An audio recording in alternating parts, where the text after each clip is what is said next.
बात की थी। एवं उन्हें यह संदेश भी दिया था कि समस्त देशवासी अपने वीर जवानों के साथ खड़े हैं।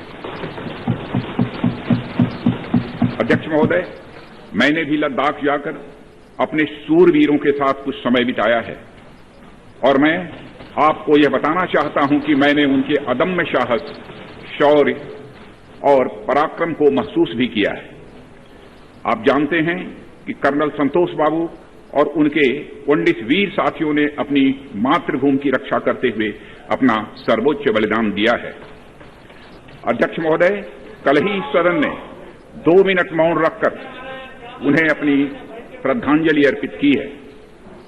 सबसे पहले मैं संक्षेप में चाइना के साथ हमारे बाउंड्री इश्यूज के बारे में बताना चाहता हूं। जैसा कि सदन इस बात से अवगत है कि भारत एवं चीन की सीमा का प्रश्न अभी तक अनरिजॉल्व्ड है। भारत और चाइना की बाउंड्री का कस्टमरी और ट्रेडिशनल अलाइनमेंट चाइना नहीं मानता है। हम यह मानते हैं कि यह अलाइनमेंट वेल एस्टेब्लिश्ड भौगोलिक सिद्धांतों पर आधारित है, जिसकी पुष्टि न केवल ट्रीटीज और एग्रीमेंट द्वारा बल्कि हिस्टोरिक यूजेस के प्रैक्टिसेस द्वारा भी हुई है। इससे दोनों देश सदियों से अवगत हैं, जबकि चाइना यह मानता है कि बाउंड्री अभी भी औपचारिक रूप से निर्धारित नहीं है। साथ ही चाइना यह भी मानता है कि हिस्टोरिकल ज्यूरिडिक्शन के आधार पर जो ट्रेडिशनल कस्टमरी लाइन है, उसके बारे में दोनों देशों की एक अलग अलग व्याख्या है। दोनों देश 1950 एवं 1960 के दशक में इस पर बातचीत कर रहे थे, परंतु इस पर म्यूचुअली एक्सेप्टेबल समाधान नहीं निकल पाया। जैसा कि यह सदन अच्छी तरह अवगत है कि चाइना भारत की लगभग 38,000 स्क्वायर किलोमीटर भूमि का अनधिकृत कब्जा लद्दाख में किए हुए है। इसके अलावा 1963 में एक तथाकथित बाउंड्री एग्रीमेंट के तहत पाकिस्तान ने पीओके की 5,180 स्क्वायर किलोमीटर भारतीय जमीन अवैध रूप से चाइना को सौंप दी है। चाइना अरुणाचल प्रदेश की सीमा से लगे हुए लगभग 90,000 स्क्वायर किलोमीटर भारतीय क्षेत्र को भी अपना बताता है। अध्यक्ष महोदय, भारत तथा चाइना दोनों ने औपचारिक तौर पर यह माना है कि सीमा का प्रश्न एक जटिल मुद्दा है, जिसके समाधान के लिए पेशेंस की आवश्यकता है तथा इस इशू का फेयर, रीजनेबल और म्यूचुअली एक्सेप्टेबल समाधान शांतिपूर्ण बातचीत के द्वारा निकाला जाना चाहिए। अंतरिम रूप से दोनों पक्षों ने यह मान लिया है कि सीमा पर पीस और ट्रैंक्विलिटी बहाल रखना बाइलेटरल रिलेशंस को बढ़ाने के लिए यह अत्यंत आवश्यक है। मैं यह भी बताना चाहता हूं कि अभी तक इंडिया चाइना के बॉर्डर एरियाज में commonly delineated line of actual control नहीं है और एलएसी को लेकर दोनों का परसेप्शन अलग अलग है। इसलिए पीस और ट्रैंक्विलिटी बहाल रखने के लिए दोनों देशों के बीच कई तरह के एग्रीमेंट्स और प्रोटोकॉल्स भी हैं। इन समझौतों के तहत दोनों देशों ने यह माना है कि एलएसी पर पीस और ट्रैंक्विलिटी बहाल रखी जाएगी, जिस पर एलएसी की अपनी अपनी रेस्पेक्टिव पोजीशंस और बाउंड्री क्वेश्चन का कोई असर नहीं माना जाएगा। इस आधार पर वर्ष 1988 के बाद से दोनों देशों के बाइलेटरल रिलेशंस में काफी विकास हुआ था। भारत का मानना है कि बाइलेटरल रिलेशंस को विकसित किया जा सकता है तथा साथ ही साथ बाउंड्री मुद्दे के समाधान के बारे में भी चर्चा की जा सकती है, परंतु एलएसी पर पीस और ट्रैंक्विलिटी में किसी भी प्रकार की गंभीर स्थिति का बाइलेटरल रिलेशंस पर निश्चित रूप से असर पड़ेगा। अध्यक्ष महोदय, वर्ष 1993 और 1996 के समझौते में इस बात का जिक्र है कि एलएसी के पास दोनों देश अपनी सेनाओं की संख्या कम से कम रखेंगे। समझौते में यह भी है कि जब तक बाउंड्री इश्यूज का पूर्ण समाधान नहीं होता है, तब तक एलएसी को स्ट्रिक्टली रेस्पेक्ट और एडहेर किया जाएगा और उसका उल्लंघन किसी भी सूरत में नहीं किया जाएगा। इन समझौतों में भारत व चाइना एलएसी के क्लैरिफिकेशन द्वारा एक कॉमन अंडरस्टैंडिंग पर पहुंचने के लिए भी कमिटेड हुए थे। इसके आधार पर 1990 से 2003 तक दोनों देशों द्वारा एलएसी पर एक कॉमन अंडरस्टैंडिंग बनाने की कोशिश की गई, लेकिन इसके बाद चाइना ने इस कार्रवाई को आगे बढ़ाने पर सहमति नहीं जताई है। इसके कारण कई जगहों पर चाइना तथा भारत के बीच एलएसी परसेप्शंस में ओवरलैप है। इन क्षेत्रों में तथा बॉर्डर के कुछ अन्य इलाकों में दूसरे समझौतों के आधार पर दोनों की सेनाएं फेस ऑफ आज की स्थिति का समाधान निकालती हैं, जिससे कि शांति कायम हो। इससे पहले कि मैं सदन को वर्तमान स्थिति के बारे में बताऊं, अध्यक्ष महोदय, मैं यह बताना चाहता हूं कि सरकार की विभिन्न इंटेलिजेंस एजेंसीज के बीच कोऑर्डिनेशन का एक इलेबोरेट और टाइम टेस्टेड मैकेनिज्म है, जिसमें सेंट्रल आर्म्ड पुलिस फोर्सेज और तीनों हमारी आर्म्ड फोर्सेज की इंटेलिजेंस एजेंसीज भी शामिल हैं। टेक्निकल और ह्यूमन इंटेलिजेंस को लगातार कोऑर्डिनेटेड तरीके से इकट्ठा किया जाता है तथा आर्म्ड फोर्सेज से उनके डिसीजन मेकिंग के लिए भी शेयर किया जाता है। अध्यक्ष महोदय, अब मैं सदन को इस साल की उत्पन्न परिस्थितियों से अवगत कराना चाहता हूं। अप्रैल माह से ईस्टर्न लद्दाख की सीमा पर चाइना की सेनाओं की संख्या तथा उनके आर्मामेंट्स में काफी वृद्धि देखी गई है। मई महीने के प्रारंभ में चाइना ने गलवान घाटी क्षेत्र में हमारी ट्रूप्स के नॉर्मल ट्रेडिशनल पेट्रोलिंग पैटर्न में व्यवधान शुरू किया, जिसके कारण फेस ऑफ की स्थिति उत्पन्न हुई। ग्राउंड कमांडर्स द्वारा इस समस्या को सुलझाने के लिए विभिन्न समझौतों तथा प्रोटोकॉल के तहत वार्ता की जा रही थी। इसी बीच मई महीने के मध्य में चाइना द्वारा वेस्टर्न सेक्टर में कई स्थानों पर एलएसी पर ट्रांसग्रेशन करने की कोशिश की गई। इसमें कोंगकाला, गोगरा एंड पेंगोंग लेक का नॉर्थ बैंक शामिल है। इन कोशिशों को हमारी सेनाओं ने समय पर देख लिया तथा उसके लिए आवश्यक जवाबी कार्रवाई भी की है। अध्यक्ष महोदय, हमने चाइना को डिप्लोमेटिक तथा मिलिट्री चैनल्स के माध्यम से यह अवगत करा दिया कि इस प्रकार की गतिविधियां स्टेटस को यूनिलेटरली बदलने का प्रयास है, और यह भी साफ कर दिया गया कि ये प्रयास हमें किसी भी सूरत में मंजूर नहीं है। अध्यक्ष महोदय, एलएसी के ऊपर फ्रिक्शन बढ़ता हुआ देखकर दोनों तरफ के सैन्य कमांडरों ने 6 जून 2020 को मीटिंग की तथा इस बात पर सहमत बनी कि रेसिप्रोकल एक्शंस के द्वारा डिसएंगेजमेंट किया जाए। दोनों पक्ष इस बात पर भी सहमत हुए कि एलएसी को माना जाएगा तथा कोई ऐसी कार्रवाई नहीं की जाएगी जिससे स्टेटस को बदले। किंतु इस सहमति के वायलेशन में चीन द्वारा एक वायलेंट फेस ऑफ की स्थिति 15 जून को गलवान में क्रिएट की गई। हमारे बहादुर सिपाहियों ने, हमारे बहादुर सेना के जवानों ने अपनी जान का बलिदान दिया और साथ ही चीनी पक्ष को भी भारी क्षति पहुंचाई है अध्यक्ष महोदय, और अपनी सीमा की सुरक्षा में वह कामयाब रहे। इस पूरी अवधि के दौरान हमारे बहादुर जवानों ने जहां संयम की जरूरत थी वहां संयम रखा तथा जहां शौर्य की जरूरत थी वहां शौर्य प्रदर्शित किया है। अध्यक्ष महोदय, मैं सदन से अध्यक्ष महोदय यह अनुरोध करता हूं कि हमारे दिलेर जवानों की वीरता एवं उनके बहादुरी की भूरी भूरी प्रशंसा की जानी चाहिए। हमारे बहादुर जवान अत्यंत मुश्किल परिस्थितियों में अपने अथक प्रयास से समस्त देशवासियों को सुरक्षित रख रहे हैं। एक ओर किसी को भी हमारे सीमा की सुरक्षा के प्रति हमारे डिटर्मिनेशन के बारे में संदेह नहीं होना चाहिए। वहीं भारत यह भी मानता है कि पड़ोसियों के साथ शांतिपूर्ण संबंधों के लिए आपसी सम्मान और आपसी सेंसिटिविटी भी आवश्यक है।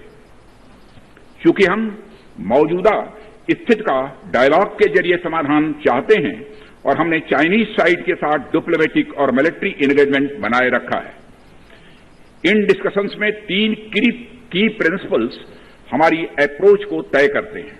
फर्स्ट, दोनों पक्षों को एलएसी का सम्मान और कड़ाई से पालन करना चाहिए। सेकंड, किसी भी पक्ष को अपनी तरफ से यथास्थिति का उल्लंघन करने का प्रयास नहीं करना चाहिए। और थर्ड, दोनों पक्षों के बीच सभी समझौतों और अंडरस्टैंडिंग्स का पूर्णतया पालन होना चाहिए। चाइनीज साइड की यह पोजीशन है कि स्थिति को एक जिम्मेदार ढंग से हैंडल किया जाना चाहिए और द्विपक्षीय समझौतों एवं प्रोटोकॉल के अनुसार शांति एवं सद्भाव सुनिश्चित किया जाना चाहिए। वह भी यही कहते हैं। जबकि ये डिस्कशन चल ही रहे थे, चीन की तरफ से 29 और 30 अगस्त की रात को प्रोवोकेटिव सैनिक कार्रवाई की गई, जो पैंगोंग लेक के साउथ बैंक एरिया में स्टेटस को बदलने का प्रयास था। लेकिन एक बार फिर हमारी आर्म फोर्सेज द्वारा टाइमली और फर्म एक्शंस के कारण उनके प्रयास विफल कर दिए।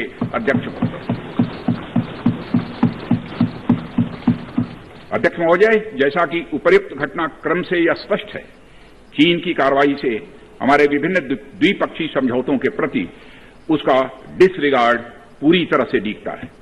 चीन द्वारा ट्रूप्स की भारी मात्रा में तैनाती किया जाना 1993 और 1996 के समझौतों का यह उल्लंघन है।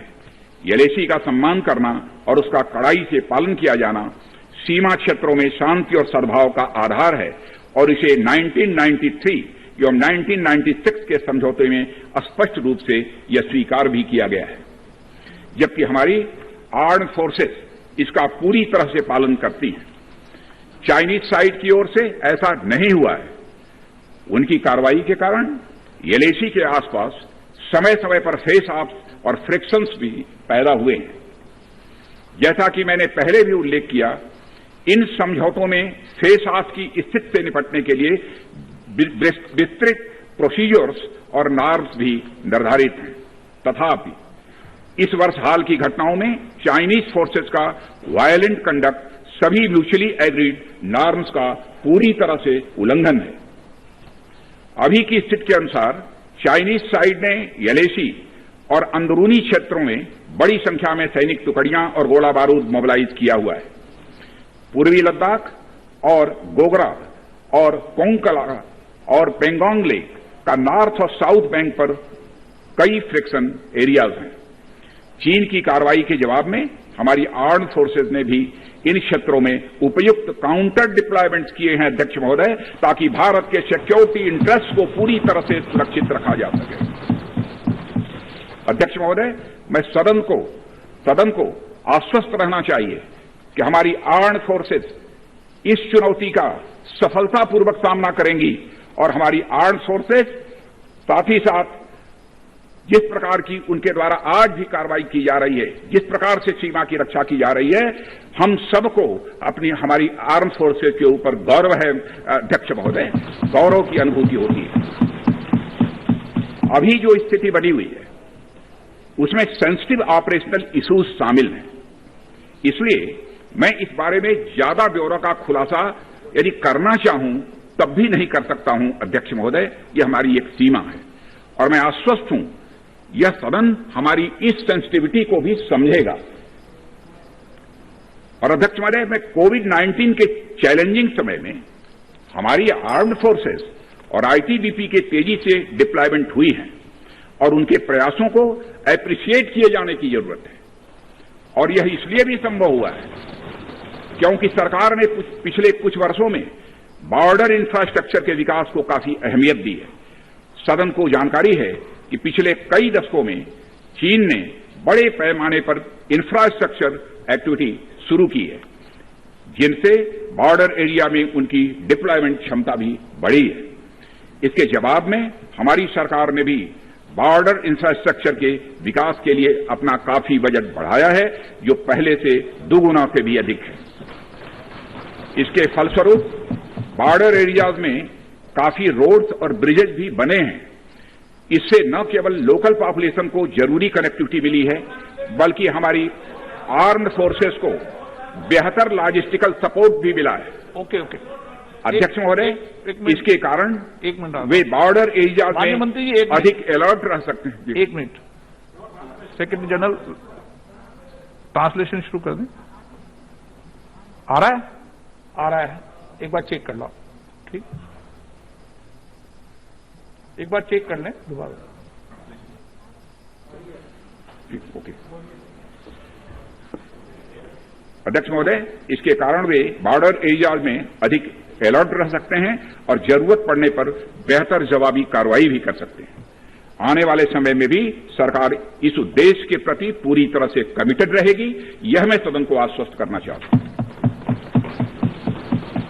आदरणीय अध्यक्ष महोदय, मैं इस बात पर बल देना चाहूंगा कि भारत हमारे बॉर्डर एरिया में मौजूदा मुद्दों का हल शांतिपूर्ण बातचीत और कंसल्टेशन के जरिए किए जाने के प्रति कमिटेड है। इस उद्देश्य को पाने के लिए मैं अपने चाइनीज काउंटर पार्ट से 4 सितंबर को मॉस्को में मिला और उनसे हमारी इन डेप्थ डिस्कशन भी हुई। मैंने स्पष्ट तरीके से हमारी चिंताओं को चीनी पक्ष के सामने रखा, जो उनकी बड़ी संख्या में ट्रूप्स की तैनाती और उनका एग्रेसिव बिहेवियर और यूनिलैटरल स्टेटस को बदलने की कोशिश से रिलेटेड था। मैंने यह भी स्पष्ट किया कि हम इस मुद्दे को शांतिपूर्ण ढंग से हल करना चाहते हैं और हम चाहते हैं कि चीनी पक्ष हमारे साथ मिलकर काम करे। वहीं हमने, अध्यक्ष महोदय, यह भी स्पष्ट कर दिया कि हम भारत की सॉवरेनिटी और टेरिटोरियल इंटीग्रिटी की रक्षा के लिए पूरी तरह से डिटरमिन्ड हैं। इसके बाद मेरे कोलीग विदेश मंत्री श्री जयशंकर जी भी 10 सितंबर को मॉस्को में चाइनीज विदेश मंत्री से मिले। सदन की गौरवशाली परंपरा रही है कि जब भी देश के समक्ष कोई बड़ी चुनौती आई है तो इस सदन ने भारतीय सेनाओं की दृढ़ता और संकल्प के प्रति पूरी अपनी एकता और भरोसा दिखाया। साथ ही सीमा क्षेत्र में तैनात अपने बहादुर सेना के जवानों के शौर्य, पराक्रम और सीमा की सुरक्षा के प्रति उनकी प्रतिबद्धता पर पूरा इस सदन ने विश्वास व्यक्त किया है। अध्यक्ष महोदय, और अध्यक्ष महोदय, मैं आपको यह विश्वास दिलाना चाहता हूं कि हमारे आर्म्ड फोर्सेस के जवानों का जोश एवं हौसला बुलंद है, इस पर किसी को संदेह नहीं होना चाहिए। माननीय प्रधानमंत्री जी के बहादुर जवानों के बीच जाने के बाद हमारे कमांडर तथा जवानों में यह संदेश गया है कि देश के 130 करोड़ आदिवासी जवानों के साथ खड़े हैं। उनके लिए बर्फीली ऊंचाइयों के अनुरूप विशेष प्रकार के गर्म कपड़े, उनके रहने का स्पेशलाइज टेंट तथा उनके सभी अस्त्र शस्त्र एवं गोला बारूद की पर्याप्त व्यवस्था की गई है। अध्यक्ष महोदय, हमारे जवानों का यह संकल्प सराहनीय है कि दुर्गम ऊंचाइयों पर जहां ऑक्सीजन की कमी है तथा तापमान 0 से नीचे है, उनके उत्साह में कोई कमी नहीं आती है और वे सियाचिन, कारगिल और आदि ऊंचाइयों पर अपना कर्तव्य इतने वर्षों से लगातार निभाते आ रहे हैं। और अध्यक्ष महोदय, मुझे इस गौरवमयी सदन के साथ यह साझा करने में यह कतई संकोच नहीं है कि लद्दाख में हम एक चुनौती के दौर से गुजर रहे हैं और मैं इस सदन से आग्रह करना चाहता हूं कि हमें एक रिजोल्यूशन द्वारा पारित करना चाहिए कि हम अपने वीर जवानों के साथ कदम से कदम मिलाकर खड़े हैं। पूरा सदन अपने वीर जवानों के साथ कदम से कदम मिलाकर खड़ा है, जो कि अपनी जान की, अपनी जिंदगी की बगैर परवाह किए हुए देश की चोटियों की ऊंचाइयों पर विषम परिस्थितियों के बावजूद हमारी भारत माता की वह रक्षा करते हैं। यह समय है जब यह सदन अपने सशस्त्र सेनाओं के साहस और वीरता पर पूर्ण विश्वास जताते हुए उनको यह संदेश भेजे कि यह सदन और सारा देश सशस्त्र सेनाओं के साथ है, जो भारत की संप्रभुता और अखंडता की रक्षा में लगातार जुटे हुए हैं। इन्हीं शब्दों के साथ अध्यक्ष महोदय, मैं अपना निवेदन समाप्त करता हूं। आइटम नंबर 11 महासचिव